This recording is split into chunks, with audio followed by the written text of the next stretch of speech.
मसला क्या है कि पूरी पाकिस्तान मुस्लिम लीग नवाज की लीडरशिप, वफाकी वज़रा, सूबाई वज़रा मैदान में उतरे हुए हैं। कासिम खान के ख़िलाफ़ एक पूरा माहौल बनाया गया है। कहा जा रहा है कि जनाब वो GSP प्लस के ख़िलाफ़ बातें कर रहे हैं। हालांकि जो बयान स्टेटमेंट सामने आई वो इमरान खान साहब के अजीज़ डॉक्टर उस्मान की स्टेटमेंट है, कासिम खान की स्टेटमेंट नहीं है, जिसमें उन्होंने GSP प्लस की मुखालफत की या पाकिस्तान का स्टेटस ख़त्म करने की बात की। लेकिन मुसलसल प्रेस कॉन्फ्रेंसें और टारगेट किया जा रहा है इमरान खान साहब के साहबजादे को। जी, बहुत शुक्रिया अस्सलाम मलिक साहब। बात यह है कि अगर कोई भी आप पर तनकीद कर रहा हो और किसी ऐसे मौजू पर कर रहा हो जो कि बहुत हसास हो, आपके मुल्क की सलामती से जुड़ा हुआ हो, और उस मौजू पे आपने जो है एहतियात ना बरती हो गुफ्तगू करते हुए, तो ज़ाहिर है लोगों को आप मौका खुद फराहम करते हैं। लेकिन यहाँ मैं आपको गुज़ारिश कर दूँ कि बानी तहरीक इंसाफ के बेटों के बारे में जो कहा जा रहा है, एक बेटे के बारे में, कि उन्होंने GSP की मुखालफत नहीं की या GSP स्टेटस पाकिस्तान का ख़त्म करने की बात नहीं की। उन्होंने तो सिर्फ़ इतनी बात की कि GSP जिन ममालिक के पास GSP प्लस का स्टेटस होता है, उनके ऊपर ये चीज़ें बाइंडिंग होती हैं, और उसके बाद उन्होंने खामोशी इख्तियार कर ली। यानी ये ऐसे ही है कि मैं आपसे कहूँ कि आप अच्छे नहीं हैं, तो इसका मतलब यही होगा कि आप बुरे हैं। यानी अगर आप एक ऐसे फोरम के ऊपर जिसने एवैल्यूएशन करनी है कि आप GSP प्लस का स्टेटस जो है आइदर पाकिस्तान के पास रहना या नहीं रहना चाहिए, या कम से कम जिसकी रिपोर्ट्स जो हैं उस फोरम पर असरअंदाज हो सकती हैं या राय-अमा हमवार कर सकती हैं, वहां आप बैठकर अपने ही मुल्क के बारे में, जिस मुल्क का आपका वालिद वजीर आजम रहा हो, और आप ये भाषण दें कि पाकिस्तान के अंदर जो है GSP प्लस के हवाले से जो पैरामीटर्स हैं उनकी वायलेशन की जा रही है, तो लामहला उसका मतलब वही निकलता है जो मेरे कोलीग वफाकी वज़रा, सूबाई वज़रा ने निकाला है। और अगर बानी तहरीक इंसाफ के बच्चों या बानी तहरीक इंसाफ की फैमिली का नुक्ता नज़र ये है कि उनका ये हरगिज़ मतलब नहीं था, उनकी बात को तोड़-मरोड़ कर पेश किया जा रहा है, तो उसमें 2 बातें बनती हैं। पहली तो उन्हें खुद एहतियात करनी चाहिए थी। ठीक, किसी फोरम पर इस किस्म की बात करनी ही नहीं चाहिए थी, क्योंकि उन्हें अंदाजा होना चाहिए था कि ज़ाहिर है फूंक-फूंक कर कदम रखें। ये कोई जो है वो फूलों की सेज नहीं है। ज़ाहिर है इस तरह के मामलात के अंदर आपको एहतियात बरतनी होती है। और for the sake of argument अगर ऐसी बात उनके मुँह में डाल भी दी गई, मैं उनकी बात को बड़ा कर रहा हूँ, तो बानी तहरीक इंसाफ का हैंडल तो बहुत बड़ा हैंडल है। बानी तहरीक इंसाफ का डिजिटल तो बहुत बड़ा डिजिटल है। वो तो कहते हैं कि हमने जब हुकूमत में थी पंजाब, खैबर पख्तूनख्वा और मरकज के अरबों रुपए के वसाइल उस पे लगाए, तो आप 2 लाइनें की वजाहती एक ट्वीट जारी कर दें उसके ऊपर, या एक वीडियो बयान आ जाए कि मेरा हरगिज़ ये मतलब नहीं था, या मेरे बयान को तोड़ और मरोड़ कर पेश किया जा रहा है, और मैं पाकिस्तान की GSP प्लस स्टेटस का हमायती हूँ। मैं तो चाहता हूँ कि मजीद पाकिस्तान की जो है वो खारजा अमूर के ऊपर जो है गिरफ्त मजबूत हो और बैनुल अक़वामी साख मजबूत हो, ना कि पाकिस्तान का GSP प्लस स्टेटस आपका जो है वो मजरूह हो जाए या उसको खत्म कर दिया जाए। तो बड़ा आसान मौका था। मकसद कहने का ये कि हमेशा तहरीक इंसाफ पे तनकीद भी यही होती है कि जो वक्त आज बानी तहरीक इंसाफ पर for the sake of argument being devil's advocate, अगर ये बात मान ली जाए कि सारा उनके साथ बुरा सलूक किया जा रहा है, तो ये वक्त तो जुल्फ़िकार अली भुट्टो पर आया, वो असैसिनेशन हो गई उसकी, पीपल्स पार्टी उसे असैसिनेशन कहती है और मुखालफिन कहते हैं उन्हें फांसी दी गई एक कत्ल के मुकदमे में। उसके बाद वही वक्त मियां नवाज शरीफ पर आया, हथकड़ियां बांधकर लांडी जेल में हेलीकॉप्टर में लेकर जाते थे। उसके बाद वही वक्त जो है पीपल्स पार्टी के ऊपर दोबारा आया, उनकी जो है लीडर यहीं शहीद हो गई। बात यह कि फिर मियां नवाज शरीफ पर आया। किसी ने आज तक पाकिस्तान की सलामती के हवाले से जो इश्यूज जुड़े हुए हैं, जिनमें मैं समझता हूँ इकोनॉमी आती है, कभी आपका दिल करता है, आप कहते हैं अपने दोनों सूबों के वजीर खजाना को, क्या आपने KP के और पंजाब के वजीर खजाना IMF को लिख दो कि हम दिवालिया होने वाले, हमें कर्जा ना दें। भाई आप, मकसद है कि आप हर चीज अपने इक़्तिदार से जोड़ लेते हैं। जब आप इस तरह के इक़दामात करेंगे तो मुझ जैसे आपके जो नाकिद हैं उन्हें मौका मिलेगा। अगर आप ये काम नहीं करेंगे तो हमारे पास कोई वजह नहीं बनेगी आप पर तनकीद करने की। बिल्कुल ठीक है सदीक साहब। अगर कासिम खान ना जाते उस इजलास में जहाँ GSP प्लस का तज़किरा हो रहा हो और पाकिस्तान के इंसानी हकूक़ की पामाली की बात हो और साथ उसको जोड़ा जाए एहतसाब के हवाले से, तो क्या बेहतर ना होता है, तनकीद ना होती? अच्छा, बहुत शुक्रिया आपका। पाकिस्तान को तो फिर कन्वेंशन में साइन ही कोई नहीं करने चाहिए थे। पाकिस्तान किसी भी कन्वेंशन का क्यों हिस्सा है? हम अच्छा वो फिर मैं एक सवाल करूं आपसे कि नेतन्याहू के साथ शहबाज शरीफ क्यों बैठा है? फिर बुरा लगेगा आप सब लोगों को, हरे को बुरा लगेगा। नेतन्याहू की तस्वीरें चलती रही, आप अंदाजा लगा, मेरा भाई है हुज़ैफा, यानी नाम नहीं लेते बानी PTI, यार इमरान खान नाम है उनका, यार डरते क्यों है? नाम लिया करें, इमरान खान नाम है उसका, डर खौफ इतना है कि नाम भी नहीं लेते आप उसका। चले मैं के साथ है, मैं आपकी बात कर नहीं रहा नसीर साहब, मैं तो बात कर रहा हूँ जो हमारे वज़रा बैठे हुए हैं। मैं हैरान हूं किसी ने शायद, अच्छा वो असल वजह थी कि वो जो तकरीर की है वो अंग्रेजी में की है, उसकी ट्रांसलेशन ना मैंने बहुत से लोगों को भिजवा दी है, जिसको समझ नहीं आई मैं उन सबको वो ट्रांसलेशन भी भिजवा देता हूँ। दूसरी बात है, कासिम ने वो बात क्लियर कर दी है, थोड़ी वजाहत के साथ क्लियर कर दी है। और तीसरी बात बड़ी मुझे सिर्फ ये बता दीजिएगा, वो एक ऐसा फोरम है, उस फोरम के सामने पूरी दुनिया जाती है, तो पाबंदी है किसी पे जाने के।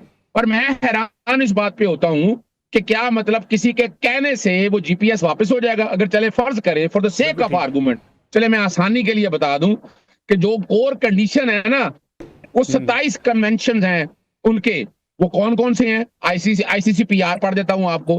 कन्वेंशन अगेंस्ट टॉर्चर है, कैट है, लेबर का है, एनवायरमेंट का है। सिर्फ यही इशू नहीं है, यानी अगर आप माहौल ठीक नहीं रख सकते तो और आपके लिए मसाइल है, भाई आपने जब साइन किया हुआ है उसको तो उसकी कंडीशनैलिटीज तो पूरी करनी है।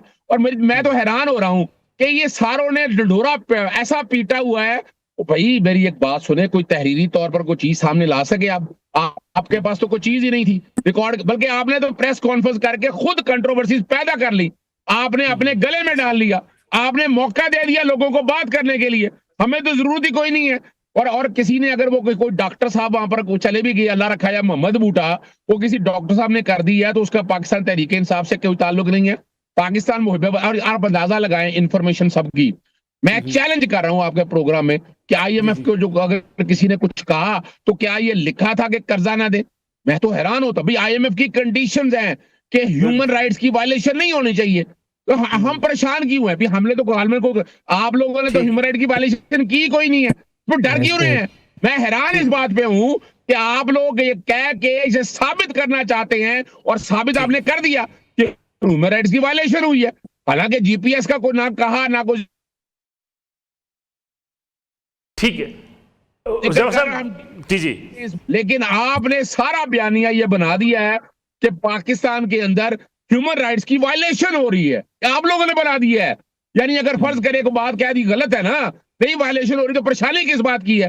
परेशानी इसलिए है कि पिछले 3.5 साल से जितनी वायलेशन हुई है, मेरे से ज्यादा कोई जानता है नजरबंदी के ऑर्डर कितने आए हैं, लोगों को घरों से कैसे उठाया गया, झूठे पर्चे कैसे हुए, एक एक चीज रिकॉर्ड के ऊपर अवेलेबल है। तो ये मैं मुतालबा करूंगा वजीर आजम और तमाम वज़रा को माफी मांगनी चाहिए कौम के साथ कि ऐसी कोई बात नहीं हुई है। खुदारा अब ये इस तरह का काम करेंगे तो फिर बातें तो सुननी पड़ेंगी आप लोगों को, या फिर वो अंग्रेजी वाली तकरीर उर्दू में, फारसी में, हिंदी में, नहीं तो वो जीपीएस के जो कन्वेंशन 17 है वो पढ़ लें, जरा आसानी हो जाएगी।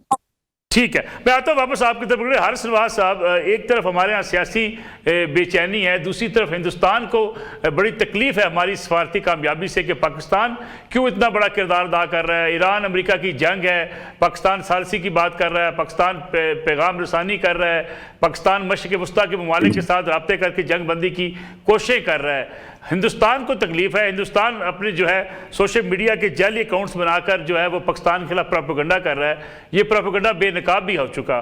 दूसरी तरफ हम देखते हैं कि कहीं ना कहीं पाकिस्तान के अंदर से भी अपने मुल्क की इस कामयाबियों को जो है उसको इसलिए तनकीद का निशाना बनाया जाता है कि आपकी मर्जी की या आपकी मुखालफ हुकूमत मौजूद में होती है। क्या ये रवैया दुरुस्त? देखिए मलिक साहब, बात यह है कि कोई भी बात हो, पाकिस्तान के खिलाफ आपको कभी कोई बात नहीं करनी चाहिए। नॉट ओनली पाकिस्तान के खिलाफ, पाकिस्तान के इंटरेस्ट के खिलाफ, पाकिस्तान की मुसल्लह फौज के खिलाफ। देखें मार के हक के बाद व्हाट पाकिस्तान की मिलिट्री फोर्सेस ने जो कुछ किया, फील्ड मार्शल सईद आसिम अली की क़यादत के अंदर, इतने बड़े दुश्मन को 2 दिन के अंदर शिकस्त फौज थी, मुंह काला किया। आज देख लें किस तरह वो दुनिया में मुंह छुपाता फिर रहा है और आइसोलेट होकर बैठा हुआ है, और पाकिस्तान का नाम कहाँ का कहाँ जा रहा है। पाकिस्तान को कितना बड़ा स्ट्रेचर मिला हुआ है। प्रेसिडेंट ट्रम्प देख लें किस तरीके से, अभी 3 दिन पहले बहुत देर पर हमारे फील्ड मार्शल ने बात की ईरान और अमेरिकन की लड़ाई के ऊपर। उसके बाद हम रीजनल स्टेबलाइजर बन गए हैं, ग्लोबली पाकिस्तान रिकॉग्नाइज। इस वक्त दुनिया की नजरें पाकिस्तान की तरफ लगी हुई हैं, फोकस किया हुआ है। फॉरेन मिनिस्टर परसों आ रहे हैं, इजिप्ट के, तुर्की के, सऊदी अरब के। उसके बाद एक फैसला करेंगे किस तरीके से सालिसी का किरदार अदा करना है।